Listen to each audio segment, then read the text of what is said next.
حسن voice کے دوستو السلام علیکم۔ وہ بکریوں کا چرواہا حبشی نسل سے تعلق رکھتا تھا اور اس خطے کے سب لوگ کی طرح اس کا بھی رنگ سیاہ تھا اور سخت محنت مشقت کی وجہ سے اس کا پسینہ بے تحاشا بہتا تھا۔ وہ سارا دن یہودیوں کی بکری چرایا کرتا تھا۔ اپنی زندگی میں مگن بکریاں چرانے کے علاوہ اسے دنیا کے کسی اور چیز سے غرض نہیں تھی۔ ایک دن بیٹھا ہوا تھا، یہودی جنگی تیاریوں کے بارے میں باتیں کر رہے تھے۔ اس کے پاس سے گزرتے ہیں، اچانک اس کی دل میں احساس پیدا ہوتا ہے، پتہ کرو کہ وہ کون سی طاقت ہے جو یہودیوں کے مقابلے پر آ رہی ہے۔ وہ یہودیوں کے پاس گیا اور ان سے پوچھا کہ یہ جنگ کس کے ساتھ کرنے والے ہو؟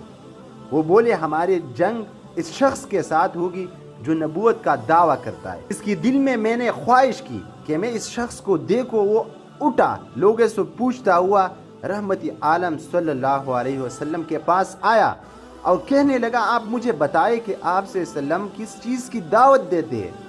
اللہ کے پیارے نبی صلی اللہ علیہ وآلہ وسلم نے بتایا میری دعوت توحید کی دعوت ہے، اللہ کے سوا کسی کی عبادت نہ کرو، اس کے ساتھ شریک نہ ٹھہراؤ، اور مجھے اللہ کا رسول مانو اور یہ کہ میں اللہ کی وحی سے اس کے احکام لوگوں کو پہنچاتا ہوں۔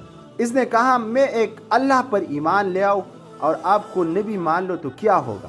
آپ سے وسلم نے فرمایا جنت ملے گی۔ وہ بہت حیران ہوا اور کہا اے اللہ کے پیارے نبی صلی اللہ علیہ وسلم، میرا رنگ سیاہ ہے، میں خوبصورت بھی نہیں اور میرے پاس کچھ بھی نہیں، اگر میں اللہ کی راہ میں لڑتے ہوئے شہید ہو تو کیا مجھے جنت ملے گی؟ آپ سے وسلم نے فرمایا ہاں اللہ تجھے ضرور جنت دے گا۔ اس نے پوچھا مگر اب اس ریوڑ کو کیا کرو؟ بکریوں کا مالک قلعہ میں بند بیٹھا تھا۔ یہ مالک یہودی تھا اور خیبر میں صرف یہودی آباد تھی۔ رسول اللہ صلی اللہ علیہ وسلم بکریاں جہاں سے ہانک لائے ہو اسی سمت ان کا رخ پھیر دو، وہ خود بخود اپنے باڑے میں پہنچ جائیں گے۔ اس نے اس پر اتنا اور اضافہ کیا کہ مٹی میں کنکریاں لے اور ریوڑ پر پھینک کے ہوئی کہا اب میں تمہارے نگہبانی نہیں کر سکتا، اپنے مالک کے پاس جاؤ۔ دیکھتے ہی دیکھتے بکریاں قلعے کی دیوار کے نیچے پہنچ گئی جہاں ان کا مرکز تھا، یعنی وہ قلعہ موجود تھا۔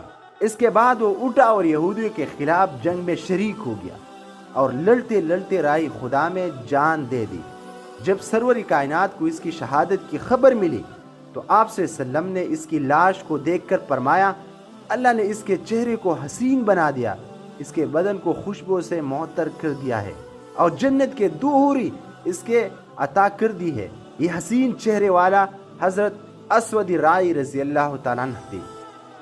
انہوں نے سوائے جہاد فی سبیل اللہ کے علاوہ کوئی کام نہیں کیا، ایک نماز پڑھنے تک کی مہلت ملی، لیکن انہوں نے صدق دل سے نوری ہدایت سے اپنی دل کو منور کیا اور اتنا بڑا مرتبہ حاصل کیا کہ آج بھی ہم اپنی تاریخ کے کتابوں میں اس کا تذکرہ کرتے ہیں۔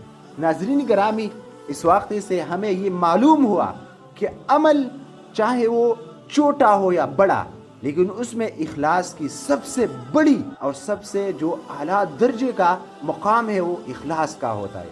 جب عمل میں اخلاص ہو، چاہے وہ کسی راستے میں ایک چھوٹا سا کانٹا کیوں نہ ہو، آپ اٹھا کر راستے کے سائڈ پر کر دو، اللہ رب العالمین تمہیں اس کا اجر دے گا، لیکن اس کے لیے سب سے پہلی چیز ایمان لانا اللہ رب العالمین پر، اللہ کو اپنا رب ماننا، رسول اللہ صلی اللہ علیہ وسلم کو اپنا رسول ماننا اور اللہ رب العالمین کے بندے ماننا، یہ سب سے ضروری چیز اس میں ہے۔